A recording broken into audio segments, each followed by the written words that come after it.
Simula na nga ng bakbakan ngayong PBA Season 50 mga ka-idol. At syempre kinabibilangan pa rin ng San Miguel Beermen, Tropang 5G, Barangay Ginebra, Magnolia Hotshots, Rain or Shine, Miracle Waltz, Converge, NLEX, Pinex, Bossing, Tira Firma at Titan Ultra.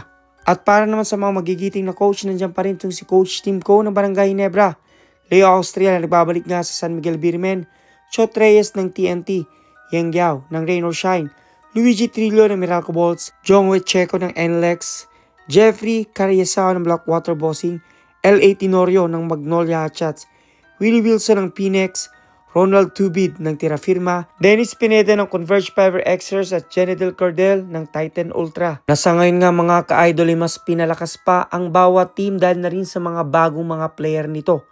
At ang tanong nga, sino nga kaya ang magkakampyonato ngayong Season 50 ng PBA mga ka-idol? Lalo pat kaabang-abang ang ilan sa mga team katulad na ng San Miguel Beermen.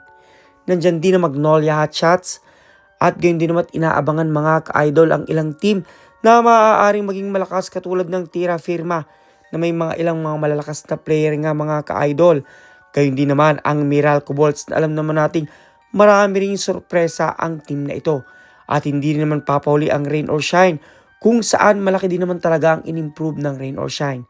At syempre, ang Barangay Ginebra na tila nga ngayon ay humihina na rin mga ka-idol. Nat kaabang-abang nga kanilang bagong player, star player daw ito na itong si Sonny Steel mga ka-idol. Pero ang tanong, may makakaawat pa rin kaya sa TNT na sa ngayong mga panahon nga mga ka-idol, TNT ang namamayagpag. Na 1 win away na nga lamang ang TNT para sa kanilang Grand Slam na inaasa mga ka-idol. At para naman sa inaabangang rooster ng San Miguel Beermen at pasabog nga, nandyan pa rito si Junmar Pardo, Chris Ross, si G. Perez, Marcio Lassiter, Muata Tatwa, Don Trellano, Jericho Cruz, Rodney Bronjal, Chris Rosares, Jeron Teng, James Calma, Wami Chongson, Andres Kahilig, Chris Miller at Royce Mantua. At syempre hindi rin papahuli ang isa sa malakas na team ng TNT.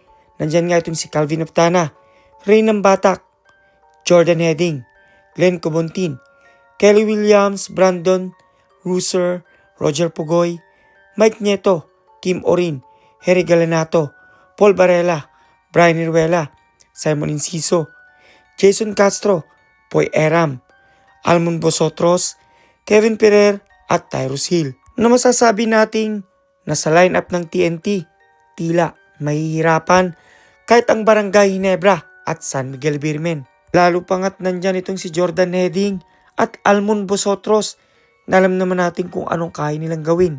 Pero sa kabilang banda hindi rin naman papauli at inaabangan nga ang Barangay Ginebra na binubuo pa rin ni Scary Thompson, Stephen Holt, Maverick Amnisi, Troy Rosario, Chapit Aguilar, RJ Abarientos, Jeremiah Gray, John Pinto, Ralph Co, Raymond Aguilar, Jason David, Aljon Mariano, Binadamos, Norbert Torres at Sonny Steel.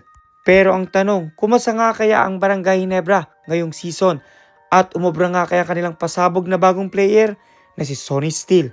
Kung ikaw ang tatanungin ko mga ka-idol, naniniwala ka ba na may pag-asang manalo Barangay Ginebra ngayong season 50?